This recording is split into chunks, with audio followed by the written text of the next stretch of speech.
So just to give an example of my morning routine, I took my medication that requires to be taken on an empty stomach, and I took the capsule chia seeds to curb an appetite, and then I'm drinking.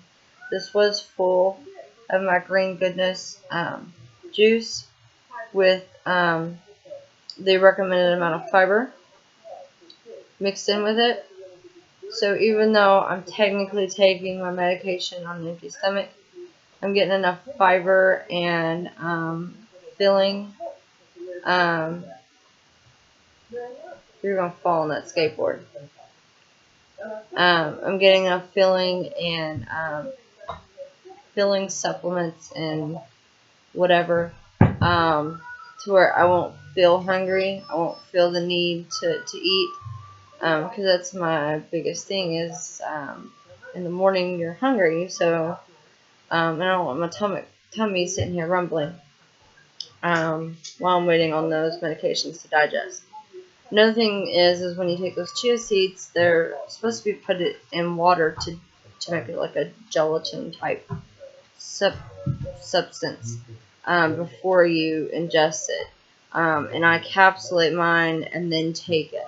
So, and I've said this in another video, I make sure to drink plenty of fluids whenever I do take it, and I only take 1/4 of a teaspoon. So I don't take very, very much.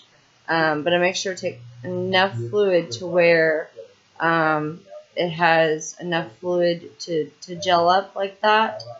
And let my other medications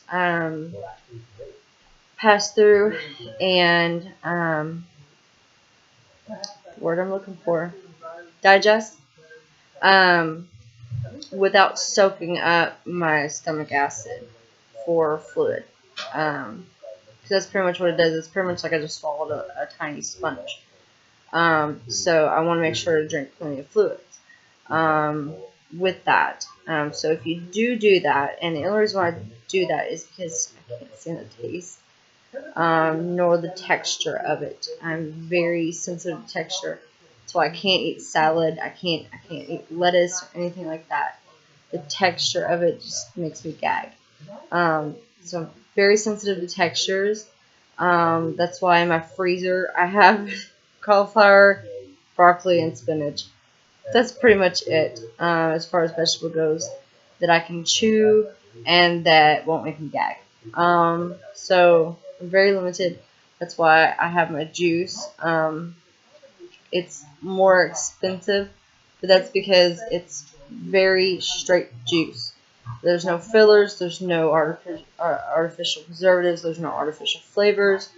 There's just that juice. They did the hard work for me and took the vegetables and fruits and juiced it for me, even though I have a juicer here.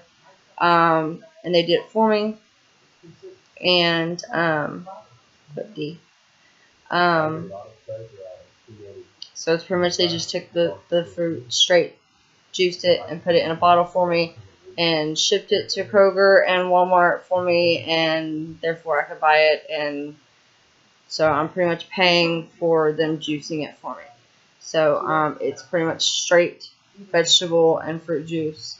I do not buy any other type of juice. Even the juice that's in the freezer or the refrigerated section, I read it very, very carefully. Even if it says 100% juice, you still want to read it carefully. Make sure there's no sugar added. You want to read the ingredients, make sure there's nothing added to it. And that's the real catch, because it's really hard to find stuff like that. Orange juice is about the only thing, and you're still going to be looking. It's going to take you a minute to find the right brand. And once you find a brand, stick with that brand. And it's going to be costly. So if you're in the $2 range, you're probably in the wrong part. Go look in the $4 range. That's probably your best bet.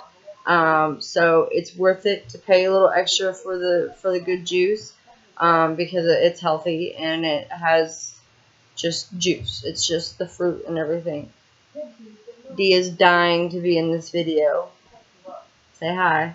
Hi. Okay. will you please get your skateboard out of the middle of the floor before the dog decides to take a trip into the door?